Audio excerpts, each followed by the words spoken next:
आज हम लोग 7वीं कक्षा के दूसरा पाठ पंचतंत्र नामक कहानी के बारे में चर्चा करेंगे।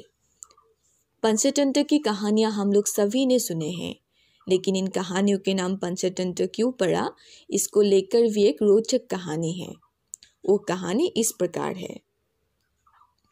पुराने ज़माने की बात है। उस समय हमारे देश के दक्षिण की ओर महिलारूप्य नाम का एक राज्य था। उस राज्य के राजा थे अमर शक्ति। वे बहुत ही ज्ञानी, दयाशील और दानी थे। राजा के 3 पुत्र थे, वसु शक्ति, उग्र शक्ति और अनंत शक्ति। वे तीनों निकम्मे, नालायक और आलसी थे। पढ़ाई के नाम से ही वे भागते थे। इसलिए उनके भविष्य के बारे में सोचकर राजा बहुत ही चिंतित थे। राजकुमारों को पढ़ाने के लिए जो गुरु आते थे, वे तीनों मिलकर उन गुरुओं को डरा धमका कर भगा देते थे।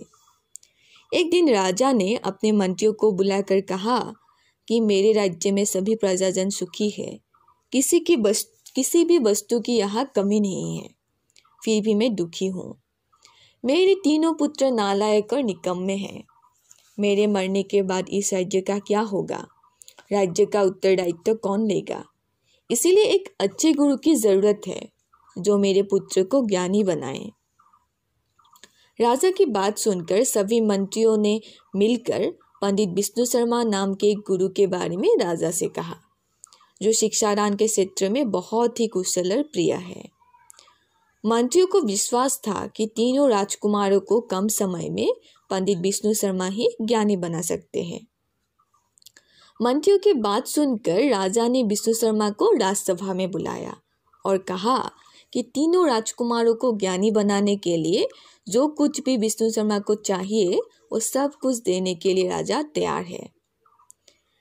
लेकिन विष्णु शर्मा ये सुनकर क्रोधित हुए। फिर भी वे खुद को संभालते हुए कहा कि महाराज, मैं लोभी नहीं हूँ। किसी की वस्तु की मुझे ज़रूरत नहीं है। 80 साल की उम्र हो गई है, लेकिन इन चीज़ों की ज़रूरत मुझे नहीं पड़ी। लेकिन मैं आपको एक वचन देता हूँ कि 6 महीने के भीतर ही तीनों राजकुमारों को ज्ञानी बना दूंगा। अगर मैं यह नहीं कर पाया तो मैं अपना विष्णु शर्मा नाम ही त्याग दूंगा।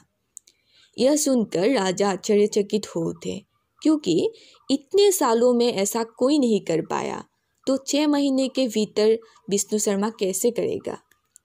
फिर भी राजा विष्णु शर्मा पर भरोसा करके तीनों राजकुमारों को विष्णु शर्मा के हाथों में सौंप दिया और गुरु शिष्य को बैठने के लिए सुंदर आसन बिछाकर एक कमरे को सुंदर ढंग से सजाया, जिससे गुरु और शिष्य को कोई तकलीफ न पहुंचे।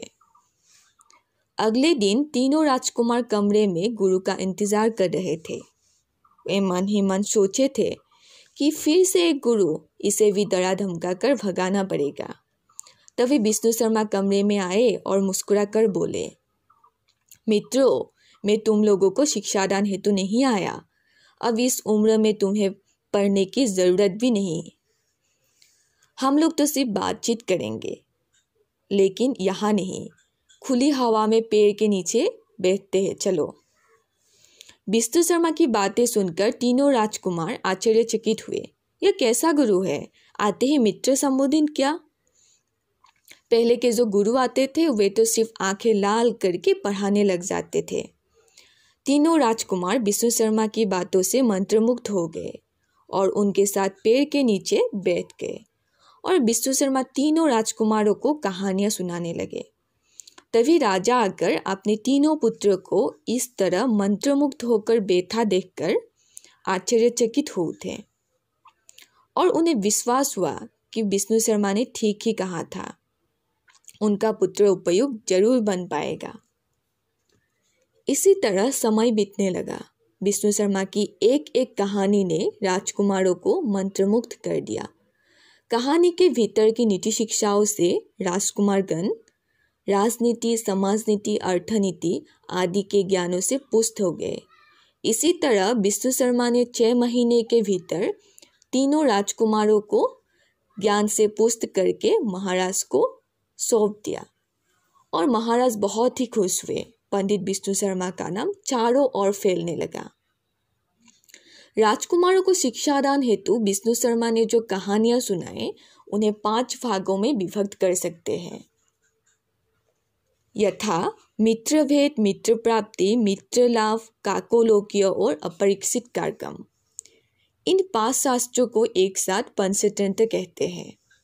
पंचतंत्र का संसार की विभिन्न भाषाओं में अनुवाद हुआ है और पंचतंत्र की कहानियाँ बहुत ही मधुर, नीतिपरक और सरल है और इसी कारण आज भी ये कहानियाँ लोकप्रिय और जिज्ञासा से भरा हुआ है। इसी के साथ यह कहानी समाप्त हुआ। धन्यवाद।